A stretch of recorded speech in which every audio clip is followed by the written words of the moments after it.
The views and opinions expressed on any program are those of the producers and/or the persons appearing on the program, and do not necessarily reflect the views and opinions of FRC Media, Bristol Community College, or the City of Fall River.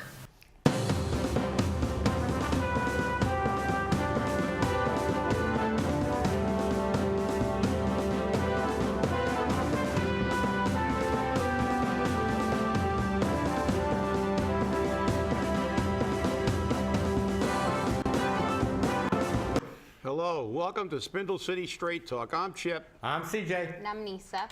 And boy, is it going to be a show today. My phone and my email has been going bananas for the past, I would say, 16, 18 hours. I'm on the agenda for the school committee. I was stunned. I'm actually on the agenda in regards to an open meeting law violation. And this is the reply from Bruce Assad, corporate counsel for the school department. And it's kind of lengthy. He gets paid by the page. But, you know, interestingly enough, you know, he answers part of the complaint a little bit, but then he says, it is hereby requested that the Office of the Attorney General grant the school committee an extension of 14 business days from the date of its next school committee meeting, which is scheduled for November 23rd, 2015, to review and respond to the complaint. Why? So that you can do what I'm complaining about? And in the complaint, I stated very clearly, and you know, I'm going to actually read it word for word, because I think the people need to hear it. As is demonstrated on the attached agendas, September 14, 2015 and October 13, 2015, the Fall River School Committee regularly goes into executive session without a description of why and what matters will be discussed. The agendas regularly just list names and not reason for executive session, which is required under the law. Further, the school committee goes into executive session to conduct regular evaluations of contract employees, and I put the superintendent's name in parentheses, to deprive the citizens of the right to hear the evaluation of the employee's successes and failures. These evaluations do not have any reprimand, contract negotiation, litigation, or collective bargaining exclusion as listed under Mass General Law 30A, Sections 21A, Sub 3, 6, and 8. This pervasive and continuous behavior endorsed by counsel of Attorney Bruce Assad, corporate counsel, now requires actions by the Attorney General's office. My request is that the public body and its corporate counsel must undergo open meeting law training, retraining. All agendas must clearly state the reasons for executive session with all information regarding the issue and a clear and concise definition of the reason for executive session within the confines of Mass General Law 30A. Now, we know that you cannot discuss collective bargaining contracts in public. You cannot make them out there because that does affect your ability to negotiate. But it's also prohibited by law. Yeah, and it is specifics of contract negotiations. Right. You cannot discuss that because there is a legal prohibition about that. But I mean, I'm going to read in the September 14th executive session request, where they put in their agenda for the executive session, to conduct strategy sessions in preparations for all litigation or grievances, as well as negotiations with custodians, paraprofessionals, clerical, FREA, FRAA, and non-union personnel, and then they go including, and then they list the names of the people. And they also include the superintendent of schools. Now, on the October 13th request for executive session, to conduct strategy sessions and preparations for all litigation or grievances, as well as negotiations with custodians, paraprofessionals, clerical, FREA, FRAA, and non-union personnel, including, and then they list the people, and again they list Meg Mayo Brown.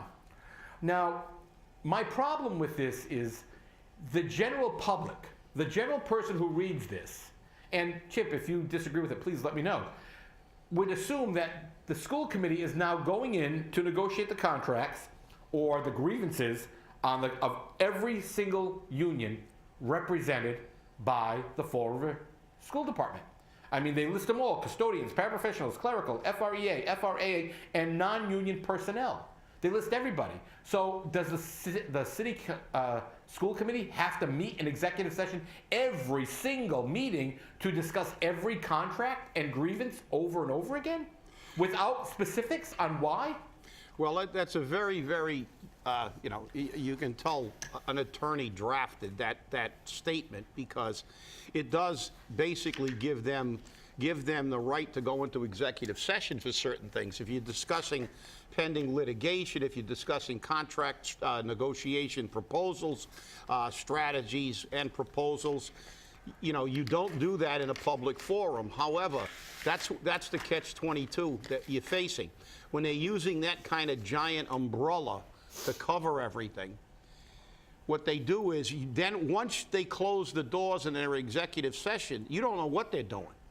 And if they're conducting evaluations of the superintendent, the reality is, maybe some of these things should be in the public light. And that's one of the problems that we have with this kind of shadow government. You have to be more specific, and they'll say, well, this is pretty specific. But as you said, it kind of smacks of really, come on. You're discussing that many things. They'd be in executive session for 2 days. Right. I know we literally spent an entire day discussing proposals for contracts and stuff like that. And you're talking about every union and every aspect, and pending grievances and arbitrations, et cetera. This to me is kind of like a general statement, almost like the statement they're not required to read before the meetings that said you can tape meetings, it's right. allowed. Right. It almost appears as though this is a preset, regurgitated excuse to keep the public from knowing. And they've really got to be forthcoming with this. And I believe, and the Attorney General, who knows, because it's a political office, we don't know if they're actually going to do something. But if they come to the retirement board and we go to executive session, I don't have any problem of showing them why we went into executive session, because almost exclusively when we go into executive session, we're talking about medical reports about people who are putting in for retirements. And you know as well as I do, those are protected. Right, they're protected under HIPAA. That's right. So Right. they are protected. And we don't want to, even if they weren't protected, we would not discuss people's personal records, in a public forum. And so when we go to executive session, we don't make a general statement like, well, we want to talk about like everything that ever came before the retirement board in the last year. And I think the school department, especially, you hate to say it, but that's a big department. There's a lot of skepticism in the general public about what goes on with all those, in that mass of bureaucratic structure that they have in a school department. And I think this is, there's a valid point here. Are there things being discussed that don't belong in executive session, that are there only because they don't want the public to hear? And Chip, the thing is, the way I interpret it, and again, I'm not an attorney, but even what I have been told, that when you request executive session, you have to be specific on the reason, okay? If Johnny Smith applied for a disability retirement from your board, in your executive session request on your agenda, you just put, executive session to discuss disability applications, or do you get specific on who it is or whatever it may be? No, not the minutia of what you're going to discuss in there, but that it's an application from John Smith for a disability retirement. And that's kind of specific. No, we are very specific. If anybody, and they are aired on TV, and you can watch it. As a matter of fact, the last session, which was yesterday, We didn't go to executive session because we had already received the medical reports and the attorney's recommendation, and the action was purely an administrative action to go along with the, either go along or not go along with the medical panel's findings and stuff. But there was going to be nothing personal discussed. It was merely a vote whether to grant or not grant. But in previous sessions, what normally happens is when we get to these areas, the director will then say, we have a disability retirement for so-and-so and a disability request for this one, and they will name the people and not give any specifics, but name that these are the people, and we have, and they'll be specific on each one. We have a medical panel's report to review, or we have we have to receive, their application with their medical records will have to be reviewed to determine what action the board will take. And then she said, then she'll say, does the board want to convene an executive session for this? And then we always do, because obviously you can't do that in a public forum. And the cameraman who's filming the meeting will pick up his gear and leave the room. And then we always say, will there be any further business after the executive session? Normally we try to complete all the non-executive session business before, so when the cameraman leaves, he can just leave the building, because when executive session is completed, we'll adjourn the meeting. But it's very specific, and there's a reason. There's a legal reason that you have to be in executive session. And a lot of people used to tell me that. They'd say, well, why do you guys, it seems like you do all your business in executive session, the rest of the meeting is cut and dry. Well, it is, because somebody who's retiring on a superannuation retirement, who's worked for 35 or 40 years, and he's just on a regular retirement, there's nothing to discuss. The person's earned his retirement. Right. They're going off, they put in 30 years or 35 years or 40 years, and they've paid into the retirement system. They said, okay, I've reached the age of retirement and I want to retire. So there's nothing to discuss. It's like, okay, these are superannuation retirements, make a motion, we grant the thing. And basically most of the business we do doesn't require a lot of discussion, except when you deal with specifics on medical and disability pensions, and that always has to be done in executive session. So, executive session is a requirement for many things, but it shouldn't be used as a shield to shield the public from maybe information they don't want to hear. And that's where a lot of people, especially when it comes to the school department, as I said before, they're extremely skeptical about these things. I mean, I'm not happy with the school department, period, with their muzzling of the public, saying you can only speak if you put on the agenda. Hey, I hate to tell you this, people, but you work for us. Citizens input, we're the government. And that bothers me about the school department. And I hope our mayor-elect changes that when he becomes, and our new school committee changes that to allow citizens input, to be citizens input. Yeah, well, Chip, the thing is that, in my investigations before filing this complaint, and in discussing and having conversations with various members of the school committee, they actually take votes in executive session. And I'm like, you can't do that. I mean, granted, we all agree on the contract, we're going to move this forward. You vote on that contract in public session. You don't vote on that contract in secret, but they take the votes in secret and then they don't come back. That's wrong. Well, I'm not a lawyer, and I don't know if they have a legal right to do that. All I can say is that every organization that I've ever been a member of, we discuss private information in executive session, but the votes, as yesterday, we voted on a disability retirement in open session, in public, in front of the camera. We didn't discuss the medical report or the attorney's opinions. We did, that had already been done in executive session, previously.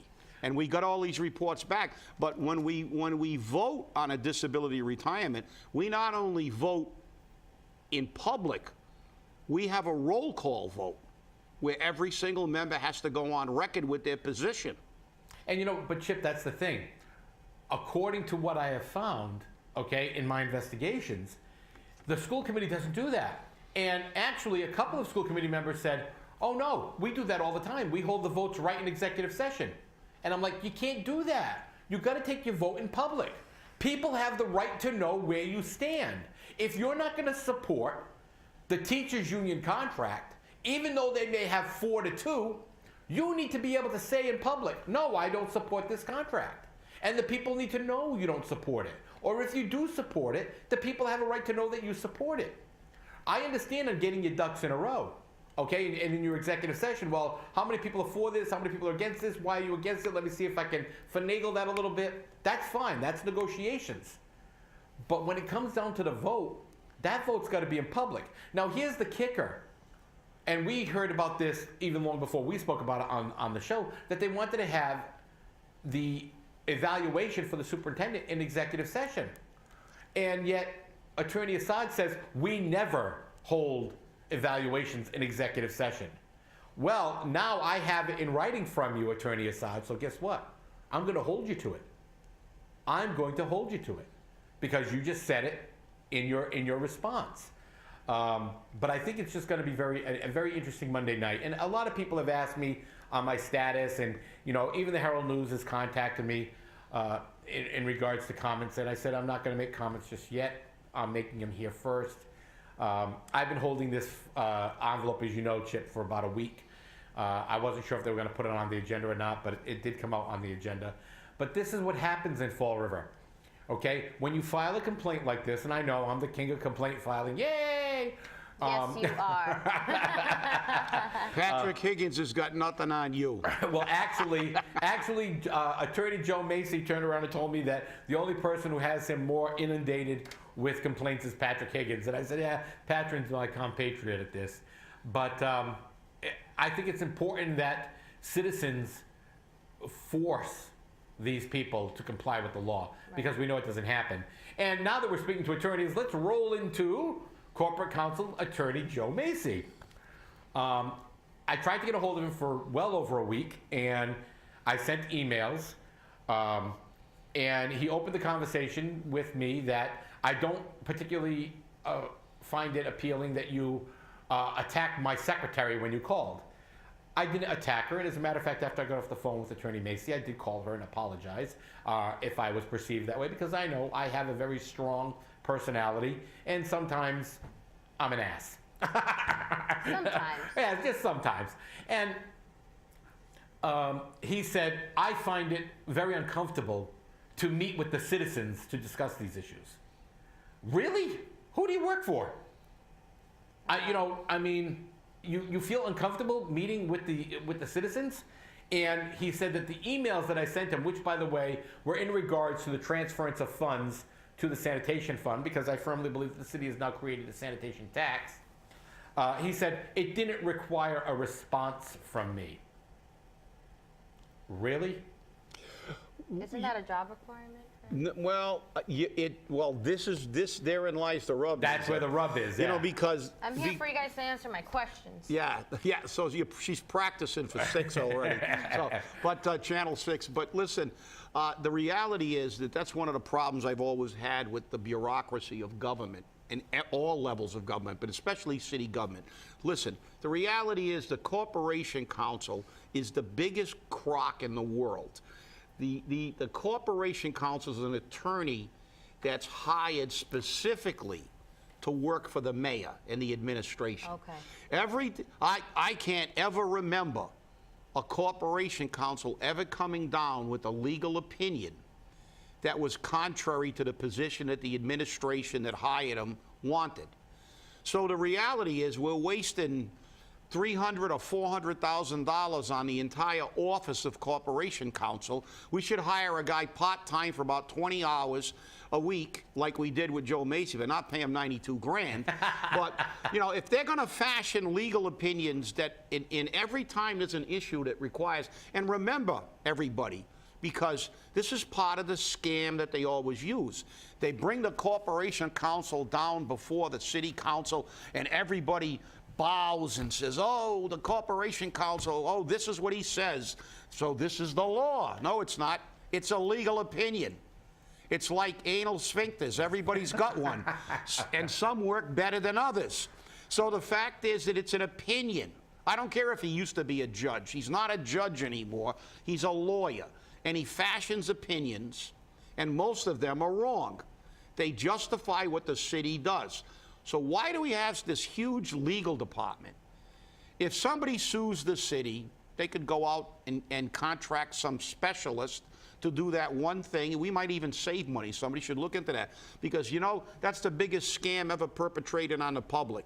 The law department, and the law department does nothing but act as shills for the administration. They justify everything they did. Well, we remember, don't we? We remember what happened when our law department said, oh, we didn't get the memo. We're going to win in court if we appeal this. And what happened? We lost. How many opinions did they render that were wrong again? And the thing is that this is part of that massive kind of matrix of BS that they create to justify their political positions. And this is one of their biggest and strongest things. How many times have we heard in front of the city council, well, the Corporation Counsel says, this is the way the law, this is what it means. And this is why every once in a while, when you actually get a counselor with a set, they say, we need our own legal counsel. But even that, to me, is foolish, because lawyers get paid to argue. And that's, well, it's true. That's what their job is. It's like, give a lawyer, hire 30 lawyers, give them something, you'll get 30 different legal opinions. That's what they do. And the reality is, the only legal opinion that counts is the legal opinion that the court rules in favor of, ultimately. So we're paying all this money for people to come up with opinions because we know one thing. Most of the time, even when they're full of crap, it flies, because the average citizen does not have the money, the time, or the inclination to spend their hard-earned money on a lawyer to fight City Hall. So many times, City Hall wins not because they're right, but because they're fighting you with your own tax dollars. And, you know, for Joe Macy to feel he's uncomfortable to it, of course he's uncomfortable. Because he has to take a position that supports whatever the administration is doing. He doesn't want to talk to the public and answer all kinds of questions, because ultimately, you know what he's going to say? Well, that's my legal opinion. Right. And you know, it's almost pointless to talk to people, because that's what he's going to say to you. It's my legal opinion, and if somebody has a different opinion, they can take us to court, and we'll see what happens. But, you know, that's always the story. Let's take us to court. And as a matter of fact, next week, on Monday or Tuesday, the Department of Revenue is supposed to meet with the city to certify its tax rate. Now, I did send out a formal complaint with copies of court decisions, more particularly Silva versus Fall River, where we've already lost a case where we assessed a fee and the court said, no, it's a tax. So, and they had to refund all that money. And I've asked DOR to return my phone calls. And I sent it directly to the commissioner. I did not send it to anyone else. And I sent copies of that to Judge Macy and several other people. And Judge Macy didn't feel it was necessary to answer it. DOR has always felt that their responsibility is not to answer to the citizens. So I was running the idea around in my head, and I said, you know what, I'm going to look into this. And technically, we can do just like happened to BizCo in the building department. We can go to court and get an emergency injunction to stop the Department of Revenue from issuing a tax rate until the case has a full hearing. You know, but do I want to take that money out of my pocket? Because you know what? I've already found out over time, and you as well, Chip. You guys out there, I gotta put on the Leo Pelletti thing. You guys out there don't have the cojones to do this. You can't put together a Christmas party, and because if you did, you'd forget the Christmas tree. You honestly don't have the backbone to call the city out. And that's the biggest problem we have. Okay? Oh, we can't do it. We're going to have to borrow money. We got to move this money now. We can't wait. You know, Linda, take your crybaby things and your whole marketing ploy of, look at me, I'm wonderful, I'm trying to table this, I'm trying to table this, I'm trying to table this. And Joe Camara, when you got a motion to table in second, that means you got to take the vote. That doesn't mean you discuss it. That doesn't mean you try to turn people around. That means you take the vote. It's non-debatable. But you don't know that. You can't rescind a non-debatable motion. You got to vote on it. That's right. But they did it 3 times. 3 times. So just on parliamentary procedure, I think the whole vote was illegal. But that's besides the point. I mean, it just gets me to be so frustrated that I just want to start screaming. And now for some sad news, because we have a whole bunch of other news that we have to go over, and I can't be out in the studio right now. But today is Niza's last show at the desk. We don't know that yet. Well, we know it's your last show at the desk. We don't know. Oh, well, at the desk, yes. We know it's your last show at the desk. I could run the boards. Okay, and Niza is leaving us for ABC TV 6 as an associate news editor. When we started Spindle City Straight Talk, it was a forum for us to make you, the public, aware, to educate you, the public, on how your tax dollars and how your government is failing to do their job. We extended that probably about 8 or 9 months ago when we started looking into going into some education for you, the public, besides the political aspects and the tax aspects. And we decided that we were going to open up our doors here at Spindle City Straight Talk and at South Coast Media for people to come on board and learn how to run the boards, how to be at the news desk, how to investigate the news, with the outcomes of having a job. And Niza has gone beyond any expectations that I set. I'm not sure about Chip, but you've gone beyond any expectations I ever had for you. And I wish you all the best of luck in your journalistic endeavors. Chip has a special certificate for you that I'd like for him to read on the air. Absolutely. And I have no expectations. I'm a Zen Buddhist, and I feel that with expectations, one only perceives the boundaries. As I told Niza when I first met her, don't expect too little or too much of yourself. Just do the best you can. And it was good enough for her to get a job at Channel 6. So and other people applied and they did it. So we're proud of her. So I am going to read this certificate. Spindle City Straight Talk Certificate of Appreciation is awarded to Niza Viñas for her support and dedication to independent journalism and her work on Spindle City Straight Talk, November 20th, 2015. There you are, Niza. Congratulations. I just wanted to obviously give a little message to the people of Fall River. CJ and Chip are doing more than just being angry and complaining. They're making it aware that this is your city, and only you can make it better. And I was very happy to jump on board because I saw their mission along. Also, this is just an educational opportunity for me as I take a small step, but it's a good step towards my career. So thank you, Chip, and thank you, CJ, for the opportunity. And most likely I will start running the boards now. We don't know if I can sit at this desk at the moment. There could be a conflict of interest. But to the people of Fall River, thank you so much for watching. And keep watching, because there's a reason to stay angry. Remember, Niza, when you're a big-time reporter like Meredith Vieira, who started basically on a cable station in Fall River, Yes. when you're a big-time reporter, remember us little people down here. It would be so bad for me not to, and impossible. We'll never let you do it. So Yeah. Well, we'll be at every stage door to remind you who we are. Thank you. Thank Not you that so you'll ever forget us, but That won't happen. Niza, best of luck at ABCC6. Thank you. Sure, you're going to do well. Stay angry, everybody. Stay involved. And remember, this is your show, and we want to see you to continue watching us, and more important, we want to get you involved. If you're interested in coming on board, let us know. We're here. Have a great weekend. Have We'll a see good you on one. Monday. Thank you. That's right. Welcome to the People's Court.